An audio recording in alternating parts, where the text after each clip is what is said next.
Hello guys, pasensya na kayo sa boses ko ha kasi gabing-gabi na dito. Wala lang talaga akong time para mag-voice over sa araw kasi sobrang busy ko sa araw kasi nga alam nyo naman ang ano dito, gera. So kailangan kung lahat ng kilos is madalian. Yun. Tapos ngayon, yan, kanina hapunan, yan na lang ang naisip kong gawin para sa amin ni Lolo, sushi. Pero iba naman yung gagawin ko is instead na gulay yung nasa loob, prutas na laang. Ang ginawa ko yung mangga at saka apple, green apple. Tapos yun, di nakita ko ito kasi sa isang chef na pina-follow ko din. Sabi ko parang masarap. Tinaray ko nga, yan. Ang ano lang is apple nga. Ang pagkakaiba lang namin doon sa ginawa na niya, yung mango ay nasa labas. Tapos ang ginawa ko naman, iniloob ko na. Kasi si Lolo kasi hirap kasing kumain yun, makalat. So para isang subuan lang at walang matatapon. Kaya ipinaloob ko na lang yun. Tapos niya, ang ginawa ko, the same din, procedure din ng kung paano ako magawa ng sushi.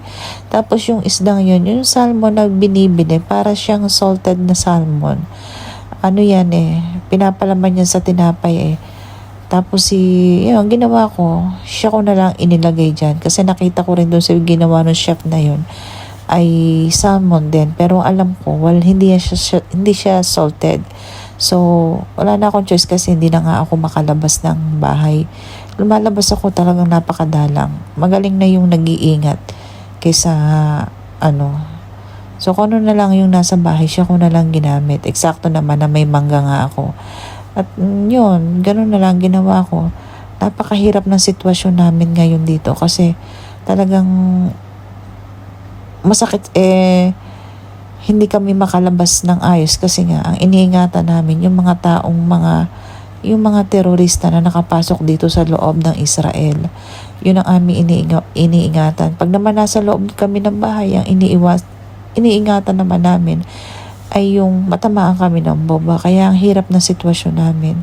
Pero sa ngayon, ang maganda naman, mas safe kami pag nasa loob ng bahay kasi ang bomba naman is nasasalo ng Iron Dome nila.